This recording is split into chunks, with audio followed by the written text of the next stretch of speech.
आज अयोध्या की सीमा। अब वहां पर सूचना मिली कि बारात लौट करके आ गई। पूरे नगर को सजाया गया, विविध भांति मंगल कलश ग्रह ग्रह रचे समार। पूरे उस नगर को सजाया गया। सुर ब्रह्मादि सिहाय सब रघुपुर पुरी निहार। सभी ब्रह्मादिक देवता उस रघुवर की पुरी को, अयोध्या को देख करके सब बड़े प्रसन्न हो रहे हैं। इतनी सुंदर अयोध्या सजी है। माता कौशल्या को पता चला कि बारात लौट करके आ रही है। माता कौशल्या ने ब्राह्मणों को दान दिया, पंडितों को बुलाया, ब्राह्मणों को दान किया। माता कौशल्या ने सोने का थाल लिया और सोने का थाल लेकर के आरती सजाई। और माता कौशल्या ने कहा कि कई बारात लौट करके आ रही है, इनको ये पता है, अभी तक इनको ये नहीं पता कि हमारे 4 पुत्रों का विवाह होकर के आ रहा है। ये तो ये समझते हैं कि हमारे तो पुत्र राम का विवाह होकर के आ रहा है। इन्होंने केवल ये समझा है कि मेरे पुत्र राम का विवाह सीता के साथ में होकर के आ रहा है। इसलिए माता कौशल्या ने सोने का थाल, सोने की आरती, सोने के लोटा में गंगा जल प्रक्षन करने के रख लिया। और कैकेयी से कहा, हे बहन कैकेयी, राम विवाह करके लौट करके आ रहा है, सीता के साथ में विवाह करके लौटा है राम। और हे कैकेयी, तुम मुझसे छोटी हो और राम का स्नेह तुम्हारे ऊपर ज्यादा है, तुम्हारा राम के ऊपर स्नेह ज्यादा है। इसलिए ये परीक्षण और आरती राम की और सीता की तुम करना। देखिए ये प्रेम परिवार में होना चाहिए। कैकेयी माता ने कहा, हे बहन कौशल्या, तुम बड़ी हो, तुम ही आरती करो, तुम परीक्षण करो। कौशल्या ने कहा, नहीं मैं तो बड़ी हूं, लेकिन ये तुम्हें। कैकेयी ने कहा, तो फिर मैं क्यों करूंगी? फिर तो अगर छोटी को करना है तो मेरी बहन सुमित्रा छोटी है। मैं सुमित्रा से कहा, हे बहन सुमित्रा, तुम आरती का थाल ले लो और तुम इनकी आरती उतारना। तुम इनकी आरती। और माता सुमित्रा ने उस सोने के थाल को और लोटा को हाथ में लिया। इतने में सामने देखा, सामने तो 4 डोलियां आ गई। माता कौशल्या ने देखा कि 4 डोलियां कैसे? पूछा, एक का नहीं, हे महारानी, तुम्हारे तो 4 पुत्रों का विवाह होकर के आया है। माता कौशल्या ने सुना, आंखों से प्रेम के आंसू झर। थाली तो एक ही है, 4 थालियां नहीं है। आज तो 3 रानियों ने और माता सीता और मांडवी उर्मिला सुरपति की और 4 पुत्रों की, राम लक्ष्मण भरत शत्रुघ्न की आरती उतारी, उनका परीक्षण किया।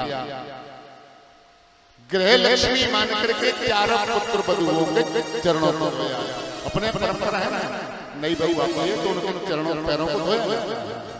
गृह लक्ष्मी मान करके कि ये आई है हमारे घर में, ये गृह लक्ष्मी का स्वरूप है, ये लक्ष्मी माता का स्वरूप है।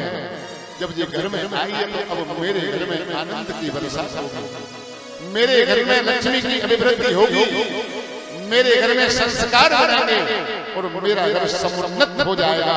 ये भाव माताएं बहू से अपेक्षा रखती हैं।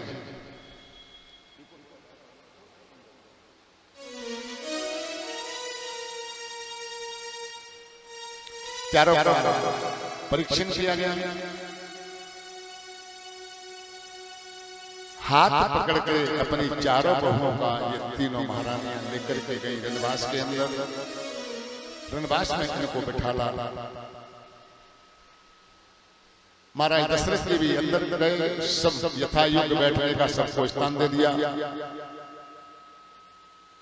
आज मुहूर्त अच्छा है, सुबह ही सुबह बारात पहुंच गई है। क्या करना चाहिए? तो इन्होंने कहा कि मुंह दिखराई का काम आज ही कर लो।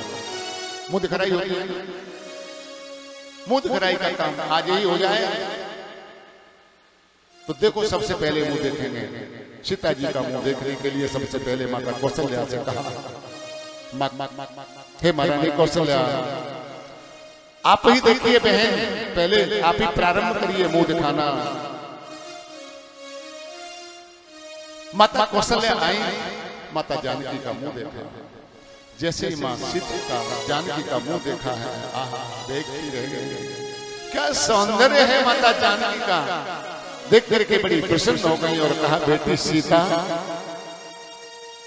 मैं अब तुझे क्या दूं, मेरे पास तो तेरे देने लायक कुछ नहीं है जो तेरी बराबरी कर सके। तेरे लिए देने लायक मेरे पास कुछ नहीं है। लेकिन पुत्री सीता, मेरा तो राम मेरा पुत्र है और मैं तो अपने राम को ही तुझे देती हूँ। अब राम की देखभाल तुझे करना है, राम को बोला है तू उसकी देखभाल करना, मैं राम को ही तुझे सौंपती हूँ। माता कौशल्या ने प्रभु श्री राम को ही और जानकी जी को सौंप दिया। कैकेयी जी आई, माता कैकेयी ने जानकी जी को देखा, देख करके बड़ी प्रसन्न हुई माता कैकेयी। माता कैकेयी ने कहा, सीता, मेरे पास तेरे लिए देने के लिए कुछ नहीं है, लेकिन मेरा सबसे प्रिय एक कनक भवन बना है मेरे लिए, सोने का भवन बना है।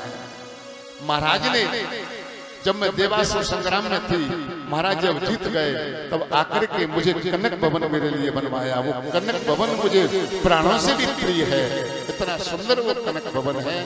हे बेटी सीता, अपने उस प्यारे कनक भवन को और मैं तुम्हें मुंह दिखाई में देती हूँ। और माता जानकी को कनक भवन दे दिया। तो कनक भवन जाते हैं, कनक भवन अयोध्या में, वो वही कनक भवन वही प्रतीक है। और भगवान माता जानकी और राम जी जब कनक भवन में रहते थे, उनका नाम पड़ गया कनक बिहारी। बोलिए कनक बिहारी भगवान की जय। ये जो सामने आपको जो प्रतिमा दिखाई दे रही है, सामने जो लगा है, यही एक बेटी रहती है कनिका शर्मा। अभी वो कहीं दर्शन के लिए गई थी, पता नहीं यहाँ है क्या। कल शाम को आई थी रात्रि में, गुरुजी मैं आज रात में देर से लौटी हूँ, आपको प्रसाद देना है। बड़ी अच्छी बेटी है वो बेटी। ये मुझे फोन लगा करके पूछा, गुरुजी आप मंदिर पर हैं? हाँ मैं हूँ। मैं आपको एक प्रतिमा, एक तस्वीर भेंट करना चाहता हूँ। वो आई और आकर के उस बेटी ने मुझको, यही रहती है छोटी सी बेटी, 16-17 साल की रही होगी, वो मुझे देख करके गई। ये कनक बिहारी भगवान का ये आपके सामने ये दर्शन है, ये अयोध्या में यही दर्शन है। बोलिए कनक बिहारी भगवान की जय। माता कैकेयी ने माता जानकी को कनक भवन दे दिया। अब सुमित्रा का नंबर आया। सुमित्रा ने देखा कि राम को माता कौशल्या ने दे दिया और जो राम के साथ में सीता जी हैं, संभाल लेंगे। कैकेयी ने इनके पास में कनक भवन का कनक भवन दे दिया। मैं क्या करूंगा, मेरे पास तो राम लक्ष्मण भी नहीं, मेरे पास में तो लक्ष्मण शत्रुघ्न भी नहीं है,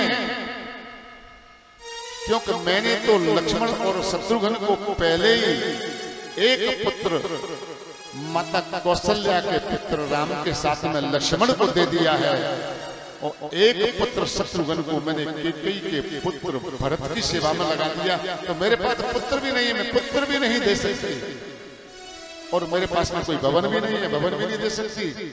मैं क्या करूं? माता सुमित्रा ने कहा, लेकिन हे बेटी, मैं तुझको अभी मैं लक्ष्मण की और शत्रुघ्न की माता हूं, मेरे पास उनकी माता का स्थान है, मैं उनकी माता हूं।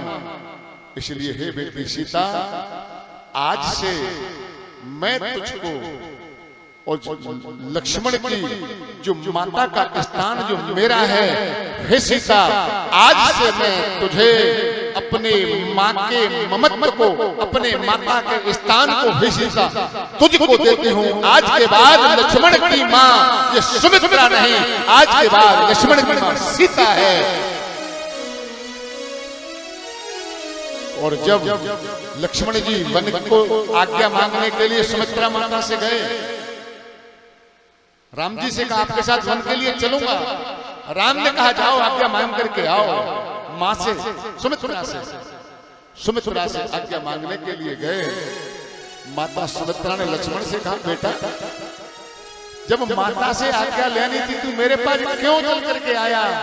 क्या तुझको नहीं पता कि तात तुम्हारा माँ तो वैद ही, तेरी माता तो वैद ही है, मैं तेरी माता नहीं हूं। मैंने अपनी माता का जो भाव है वो तेरे लिए मैंने सीता को दे दिया। तेरी माता सीता अपना माँ का भाव, लक्ष्मण की माँ का भाव, और कह दिया हे सीता अब तुम लक्ष्मण की मां ये दे दिया।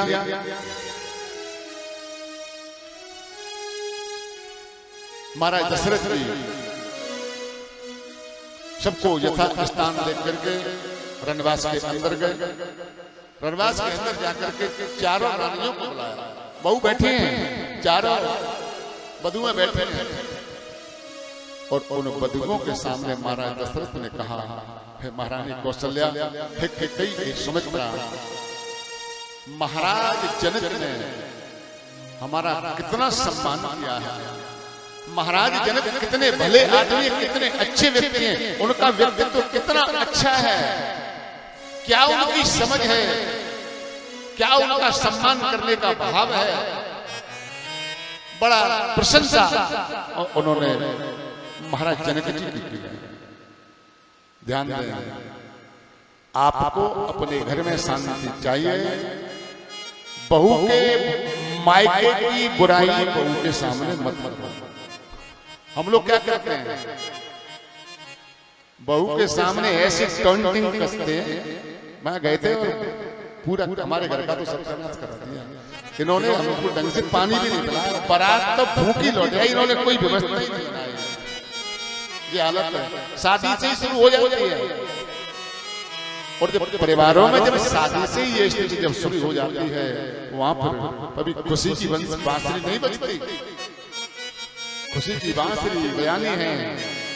अरे व्यवस्थाएं हैं, हो सकता है कोई व्यवस्था में कोई कमी हो जाए। व्यवस्था में कमी होने का मतलब ये थोड़ी उसके भाव में कमी आ गई। व्यवस्था है, लोगों के द्वारा बनती है, अच्छी बन गई, कुछ कमी रह गई तो रह गई, लेकिन वो आपका है, रिश्तेदार आपका बन चुका, आपका समधी है, आपके परिवार का सदस्य बन गया। अब उसको उसकी कमियों को उघाड़ करके मत देखो, दबा दो और यही कहो कि हमारे समधी ने तो हमारी ऐसी खातिर की, इतना भाव अच्छा था कि उनके भाव को हम जिंदगी भर भूल नहीं सकते।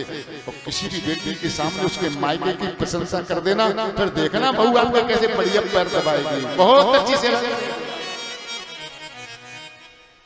बहुत कठिन काम है, लेकिन माता और बहनों बहुत कठिन काम है।